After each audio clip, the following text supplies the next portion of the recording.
I don't think I see everyone very clearly. So, hi, good afternoon. I know you've had a long day.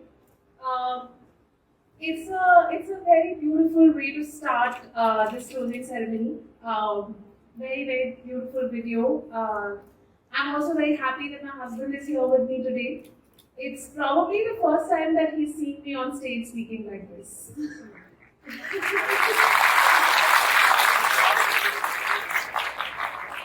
So, I'd like to say that my journey actually started with Model UN.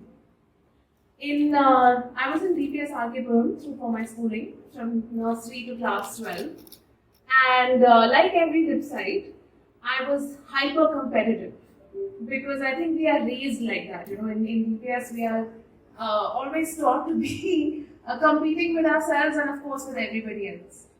And one of the beautiful things that our school introduced was Model UN. And in class 11, I was made the head of registration in the Model UN, which essentially meant I didn't have a speaking role, and my job was to create registration folders. Like take printouts of everybody's placards and make sure that the placards are in the right place. I had a team, thankfully, even then. They probably realized I can't function without a team. But I had a team to boss around, so that was good. But what was bad was that I didn't have a speaking role. So I was quite shocked. I'm like, how can I not have a speaking role? No, I must work harder. And then, in the year after that, when I was in class 12, back to Model UN again, and at that point, I was made one of the rapporteurs of one of the councils, and the person who was the chair of my council realized, he's a good friend, and he realized, he said, okay, I'm just going to keep quiet and I'm going to just let her chair, because that's what she wants, and if she doesn't get it, she's going to keep troubling me. And yeah, I think after that, in college and in postgrad, I've done about 25 Model UNs, and this obsession of Model UN, and then actually working with the UN after all of the Model UNs. It was born out of a desire for public service. And I was very glad that just last week I was at an event which was chaired by the Controller and Auditor General of India, where I was provided with, an honor for public service. And I think this is what all of you need to understand that you're doing here. This Model UN is your first step into public service. Because today, through this Model UN, and in all of the MUNs that you'll do, and let me tell you, this is not going to be the last one. You'll always do more. It's like a drug. You want to do the next one and the next one, and we have Shire amongst us who's who's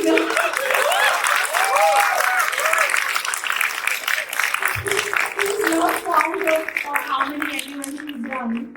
But I want to take a little bit of a credit in Shire's journey as well, because when I entered Hindu College, we didn't have a society for Model UN in Delhi University, in all of Delhi University, not just Hindu College. And being the obsessed kids that we were coming out of DPS Archeburum, we said, okay, this DevSoc will not do, we must have our own society. And we established Caucus, the discussion forum, of which I was one of the founding members, and we created the first international Hindu Model UN in 2008, which was the first Delhi University level, college level Model UN in India. And the most interesting thing about IHME in 2008 was not actually that it was the first Model UN at college level in India, but because we had delegates from Pakistan. And that not only meant that we were the first MUN, but we were also the first MUN to get high level security clearance from from the Pakistani High Commission at that time, and our delegates had to go every day to the police station and register themselves and say, we are here for a student event.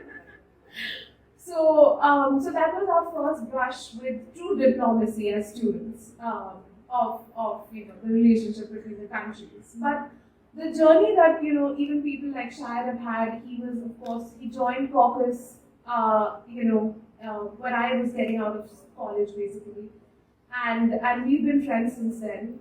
So I think with Shahid and with the generations of MUNers in India, I'm very proud to say that Caucus and Discussion Forum still lives. It's a thriving society 15 years hence, and we've created number of MUNers who have helped in creating the MUNers that all of you are today.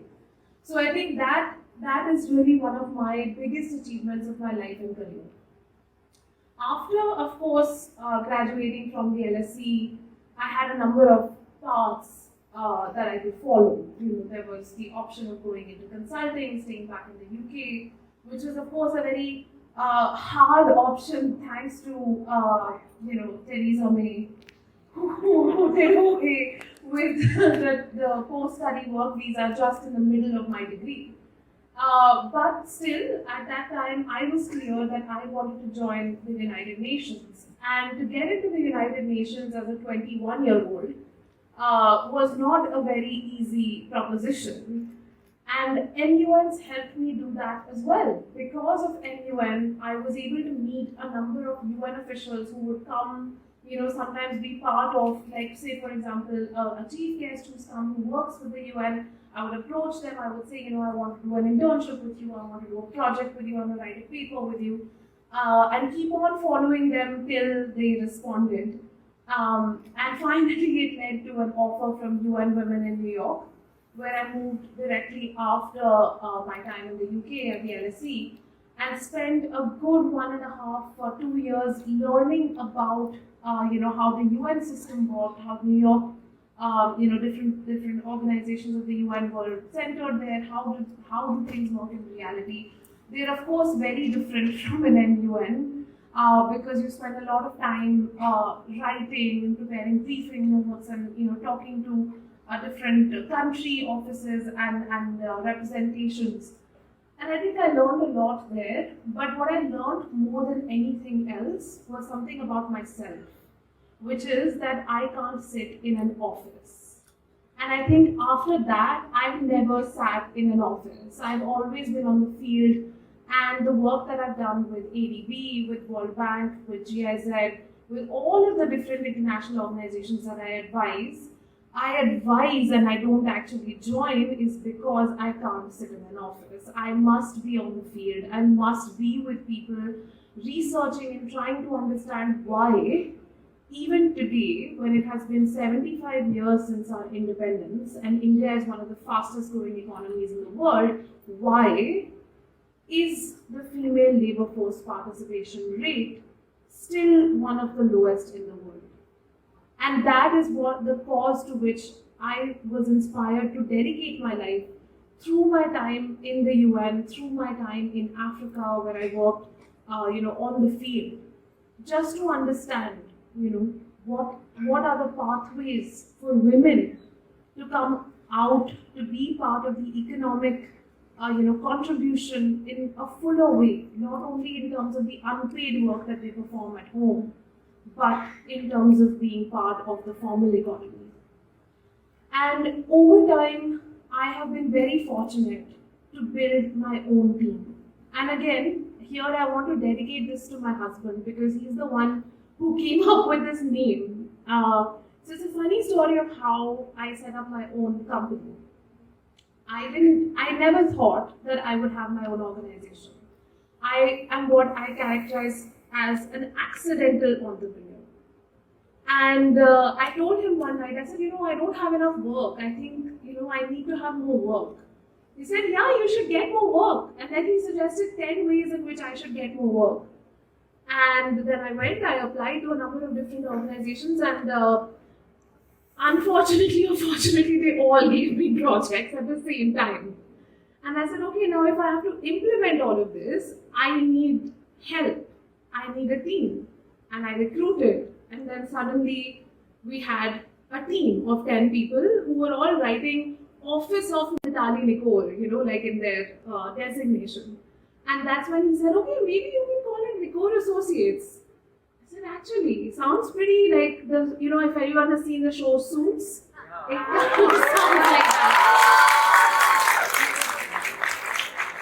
So that's how we were born, Nikore Associates, and I'm so glad to have 3 of my team members here today. Varulika, Male and Dimple are here with me today, and they're covering this event because they are the social media team who keep things visible, really. And in the last 5 years, Nikore Associates has had the opportunity to host 350 interns in our team. We are today 25 members strong, 10 people are full time, and we keep on hiring. We're still hiring. You should see our social media pages. We're still hiring. So if you know some good people, please ask them to apply. That I must plug that always. But we've had the opportunity to work with CII, one of the leading industrial institutes and organizations of the country. We've had the opportunity to work with governments, we've had the opportunity to work with international organizations, and in each of our projects, our aim is always to keep the gender mainstreaming approach at the heart and core of what we deliver. Because at the end of the day, our purpose, our mandate is to focus on how can we bring more and more women into the labor force, how can we build work and ecosystems where women are not structurally discriminated but rather supported through conducive labor economies and labor-based markets ecosystems. And at the end of the day, when we look at the care economy and what we're advocating around the care economy is having more investments in childcare centers, elderly care centers. Why? Because this will not only create jobs for women, but also ensure a more equal distribution in how unpaid care work is managed. We are also focusing, I think in the introduction a lot was said about the work we're doing on gender mainstreaming in the logistics sector. So I don't know if any of you have experienced this, but if you see your Zomato delivery person, 9.5 times out of 10, it will be a man.